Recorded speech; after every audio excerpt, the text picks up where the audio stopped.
అందరికీ శాకంబరి కిచెన్కి స్వాగతం. శాకంబరి కిచెన్లో చాలా రోజుల తర్వాత మీ ముందుకు వస్తున్నాను అనమాట. ఇంకా రెగ్యులర్గా రెసిపీస్ పెట్టడానికి ట్రై చేస్తాను. ఈరోజు పండుమిరపళ్ళు చింతకాయ పచ్చడి ఎలా పెట్టుకోవాలనేది నిల్వ పచ్చడి చూద్దాం. వీటికి నేను 1/2 కేజీ పండుమిరపళ్ళని తీసుకుని అలాగే 1/2 కేజీ చింతకాయలను కూడా తీసుకుని వీటిని ఉప్పు తినే సోడాలో వేసి బాగా 2-3 సార్లు కడిగి ఒక 2 గంటల ఎండలో పెట్టుకున్నాను అనమాట. ఈ ఎండలో పెట్టడం వల్ల ఈ తొడుములతోనే కడిగి ఎండలో పెట్టుకోవాలి. మిరపపళ్ళు అయితే తొడుము లేకుండా పెట్టామంటే పచ్చడి పాడవుతుంది అన్నమాట. ఈ ఎండలో పెట్టడం వల్ల ఇందులో ఉండే నీరు ఆ మిరపకాయల్లో ఉండే నీరు కూడా పోతుందన్నమాట. ఇప్పుడు పచ్చడి నిల్వ ఉంటుంది, పలచగా అయిపోదు. తొడుములు తీసి పక్కన పెట్టుకోవాలి మిరపపళ్ళు. అలాగే చింతకాయలని కొంచెం ఇలా చెక్కు తీసి పక్కన పెట్టుకోవాలన్నమాట. చూసారు కదా, ఇలా దలసరిగా ఉండే ఒక కత్తితోను చక్కగా తీస్తే మనకు గుచ్చుకోకుండా ఉంటుందన్నమాట. ఇలా తొక్కు తీసినవన్నీ కూడా ఒక బౌల్లో వేసి గాజు బౌల్లో వేసుకోవాలి.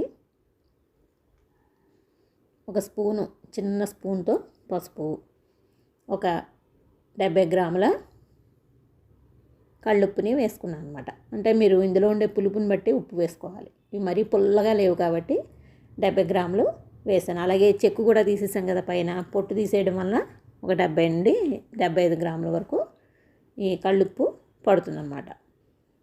అంతకు మించి ఎక్కువ వేస్తే ఉప్పు ఎక్కువైపోతుంది. వీటిని 3 రోజులు మూత పెట్టి పక్కన పెట్టుకోవాలి.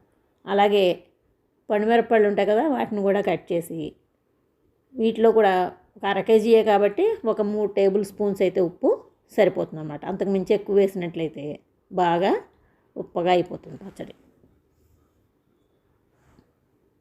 రాళ్ళుప్పు వేసి కొంచెం మెత్తగా గ్రైండ్ చేసి వీటిని కూడా ఒక గాజు బౌల్లో వేసి 3 రోజులు పక్కన పెట్టుకోవాలన్నమాట.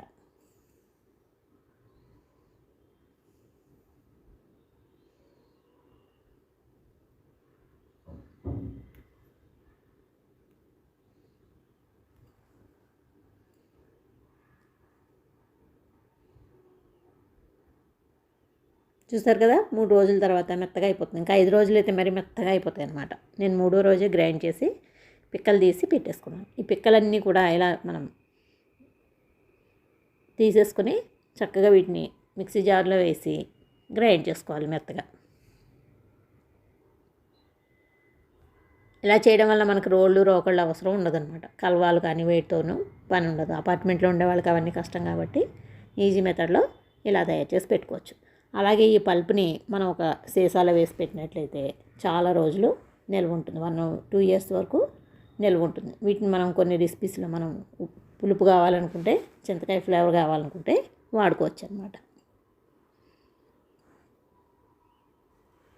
ఈ మిరపపళ్ళు కూడా 3వ రోజు చూసారు కదా, ఇలా నేను సగం మిక్సీలో వేసిన తర్వాత చూపిస్తున్నాను అనమాట. ఇలా గ్రైండ్ చేసి పెట్టుకుంటే మెత్తగా అయిపోతుంది 3వ రోజు. వీటిని కూడా బౌల్లో తీసుకుని ఇప్పుడు ఈ చింతకాయ గుజ్జు, ఈ మిరపపళ్ళ గుజ్జు 2 కలిపి మిక్స్ చేసి ఒక సీసాలో భద్రపరుచుకుంటే 2-3 ఇయర్స్ వరకు కూడా నిల్వ ఉంటుంది అన్నమాట. ఇది 1/2 కేజీయే కాబట్టి చక్కగా మనం తొందరగానే అయిపోతుంది. అంటే కేజీలు పెట్టుకుంటాం మేమైతే. ఈసారి 1/2 కేజీ మాత్రమే తీసి పెట్టుకున్నాం అన్నమాట. చూసారు కదా, ఇప్పుడు ఈ చింతగుజ్జు, ఈ మిరపపళ్ళు 2 కలిపి పక్కన పెట్టుకోవాలి. ఇందులో నేను ఎటువంటి మెంతి పొడులు అవి ఫస్టే కలపను అనమాట. తినే ముందు ఫ్రెష్గా కలుపుకుంటాము. అలా చేయడం వల్ల పచ్చడి నల్లగా అవ్వదు, ఫ్లేవర్ మారదు అనమాట. ఈ 2 ఇలా మిక్స్ చేసి పెడితే 3-4 ఏళ్ళైనా కూడా మీకు ఏమాత్రం తేడా రాదు పచ్చడి.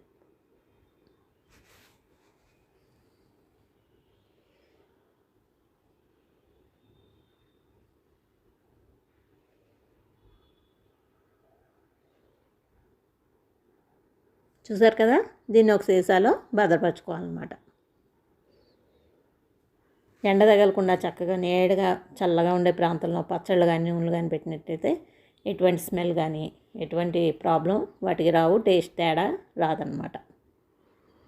ఇలా సీసాలో పెట్టుకోవాలి. ఇప్పుడు దీన్ని పోపు చేయడం ఎలాగో చూద్దాం. నాకు ఎప్పుడు కావాలంటే అప్పుడు మేము మా ఇంట్లో కొంచెం పోపు పెట్టుకుంటాం కాబట్టి నేను ఒక 3 స్పూన్స్ పోపు పెట్టుకున్నాను అనమాట. ఒక వారానికి సరిపోతుంది. ఒక 50 గ్రాముల నూనె వేసుకుని, పల్లి నూనె ఉంటుంది కదా, నువ్వుల నూనె కానీ పల్లి నూనెతో టేస్ట్ బాగుంటుంది. ఇందులో ఒక 1/2 స్పూను ఆవాలు, ఒక అర స్పూను జీలకర్ర, ఒక 4-5 ఎండుమిరపకాయలు, కొంచెం కరివేపాకు, ఒక అర స్పూను ఇంగువ ఎంత వేస్తే అంత బాగుంటుంది చింతకాయ పచ్చడికి. అలాగే వెల్లుల్లిపాయ తినేవాళ్ళు వెల్లుల్లిపాయ కూడా వేసి పచ్చడిలోనే రుబ్బు పెట్టుకుంటారు, కొంతమంది పోపులో వేసుకుంటారు. ఇంగువ ఒక హాఫ్ స్పూను, తర్వాత కరివేపాకులు వేసి వేయించిన తర్వాత ఈ ఫ్లేమ్ ఆఫ్ చేసుకుని ఇది వేయించి పెట్టుకున్న మెంతిపొడి అనమాట ఒక హాఫ్ స్పూన్ వేసుకున్నాను. ఫ్లేమ్ ఆఫ్ చేసి ఒక 4 స్పూన్లు ఈ చింతకాయ పేస్ట్ని పండుమిరప చింతకాయ పేస్ట్ని వేసి బాగా పట్టించి పోపుని చల్లారిన తర్వాత ఒక బౌల్లో తీసుకుని ఇది అన్నంలో ఫస్ట్ కలుపుకుని తింటే చాలా టేస్టీగా ఉంటుందన్నమాట. ఈ రెసిపీ మీ అందరూ చూసినందుకు ధన్యవాదాలు. మీకు నచ్చినట్లయితే ఒక లైక్ చేయండి, షేర్ చేయండి, సబ్స్క్రైబ్ చేసుకోండి.